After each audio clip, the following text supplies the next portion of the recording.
All right. So you're from Syracuse. I'm originally, yeah, you said it just right, Syracuse. Syracuse. That's how they say it there. The Orange. The Orange. So we're Yeah. about the same age. What does Ernie Davis mean to you?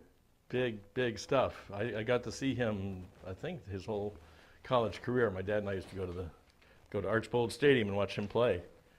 So that was a big deal. And then you had nothing but fullbacks after fullbacks, whether it started with Jimmy Brown, Larry, Davis. Larry Zonka, Floyd Little. Yeah, we missed Jimmy Brown. Jim Brown had just graduated the year before we started going to the games.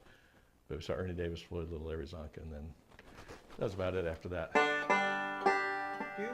Was that part of your nature growing up, sports? Was that part of your world? No, not really, but I'd go with football games. My dad taught at Syracuse University. He was a physics professor there, so we would, hang out in the kind of weather we're having here today. Yeah. Kind of gray, cloudy, drizzly, snowy, in this concrete Archbold Stadium with no amenities, but the games were so good. Playing Penn State or Colgate or Boston College, Holy Cross. Still remember the teams they played back then. So Ben Schwartzwalder. Yeah. You recruited here at Jamestown. A couple guys went up there and played there. Really? Yeah. That's funny. Well, being the consummate banjo player, was this something that came natural from your mom and dad? Were they musicians? Was this a... Well, my parents were very left-wing, and they would listen to Pete Seeger and the Weavers and that sort of thing back in the 50s. So I grew up listening to Pete Seeger, and my mother went to school with, elementary school or something, with Toshi, the woman who became Toshi Seeger, Pete Seeger's wife. So there's this kind of family connection to that. Pete Seeger played the banjo, so I was hearing banjo music, but it wasn't until I heard the Kingston Trio do the MTA, and their banjo player, Dave Gard, took this break, and there were 16 notes in that break. Those 16 notes made me want to play the banjo, desperately play the banjo. And that hooked me, and I'm still hooked today. So play a little bit more for those people who are watching this who might not know Charlie and the MTA, just because if that's the beginning, I remember the Kingston Trio doing that. But. Yeah, I'll just play the very beginning and then the banjo solo that turned me onto the banjo.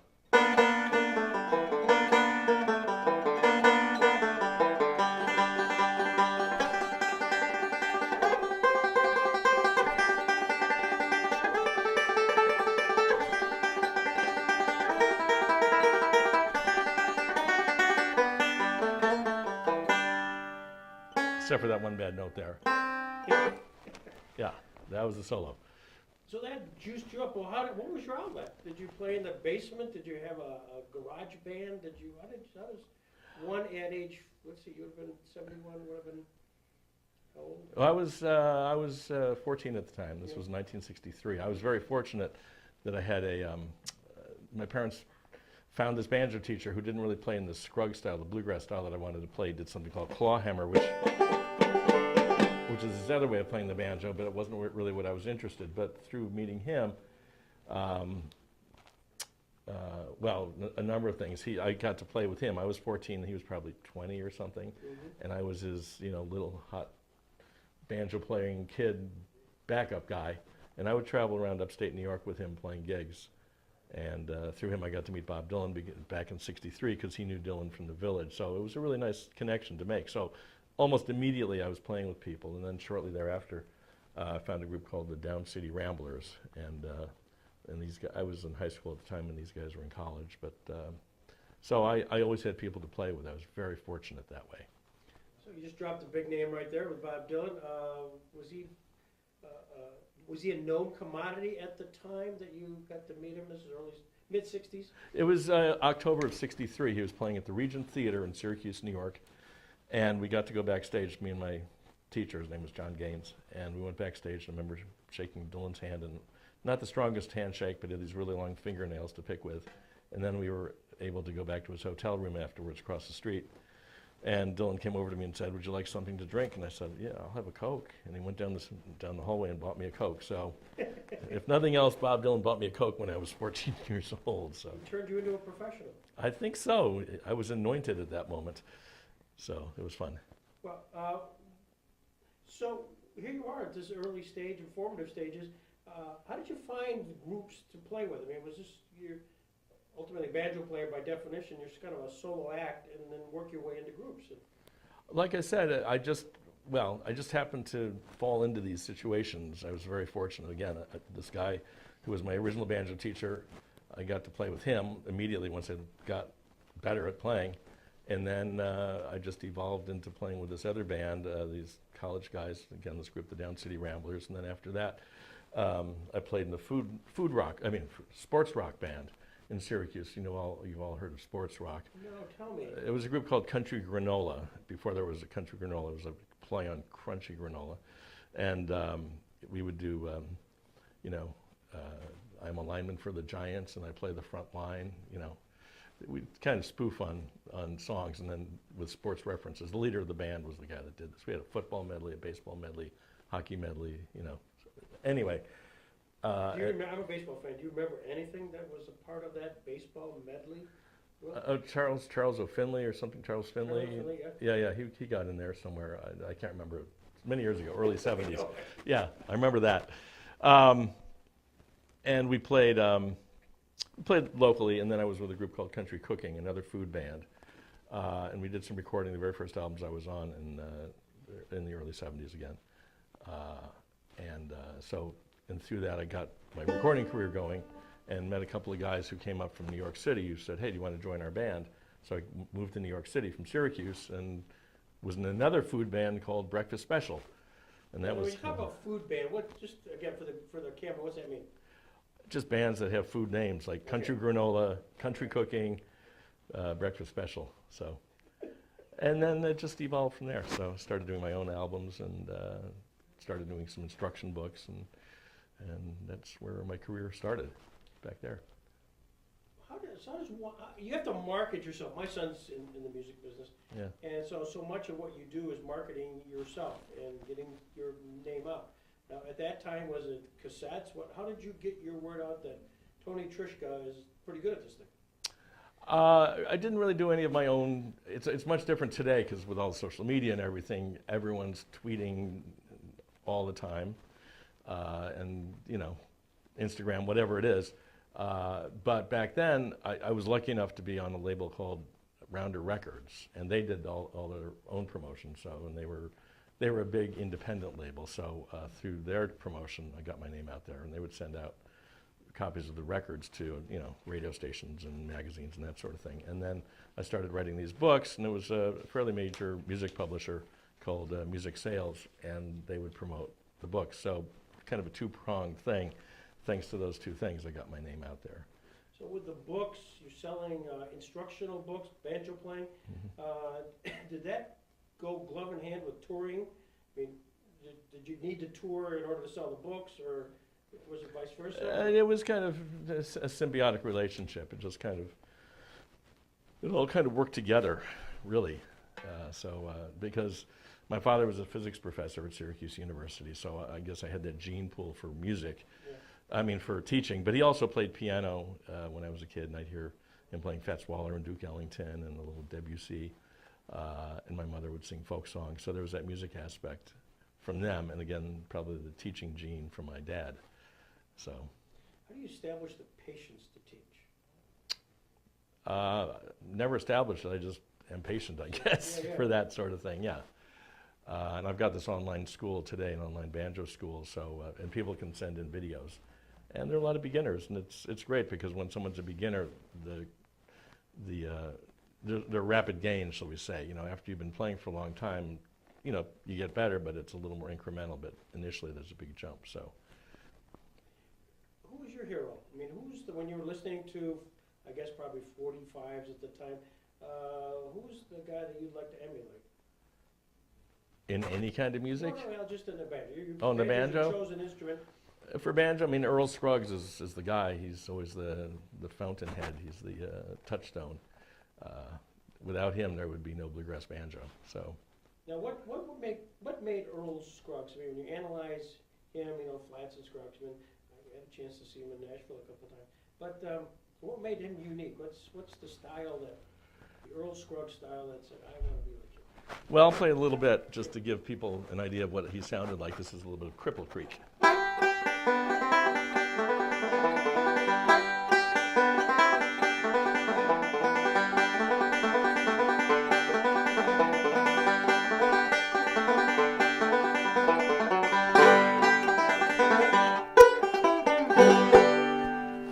So that's Scruggs style. Now, he didn't invent that three-finger style of playing. People were doing it before him, but not nearly on the level that he was doing it. And his timing was so amazing. His tone was so amazing. And he came up with all sorts of different things related to the banjo that no one had ever thought of before, including tuning the string down. A song called Earl's Breakdown, which goes...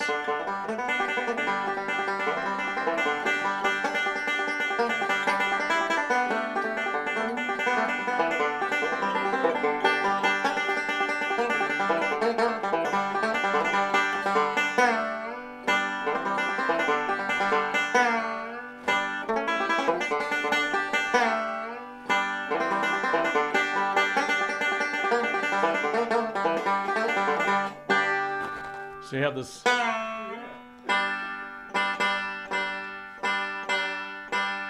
And I was talking to Earl about it, and he said that he came up with that in a dream. He dreamt the idea of detuning a string like that.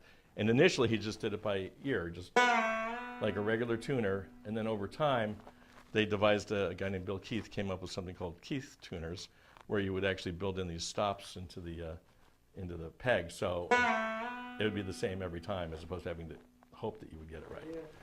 So, and that's just one of the many things that Earl Scruggs came up with. Was there an awe factor when you finally sat down and played with an Earl Scruggs?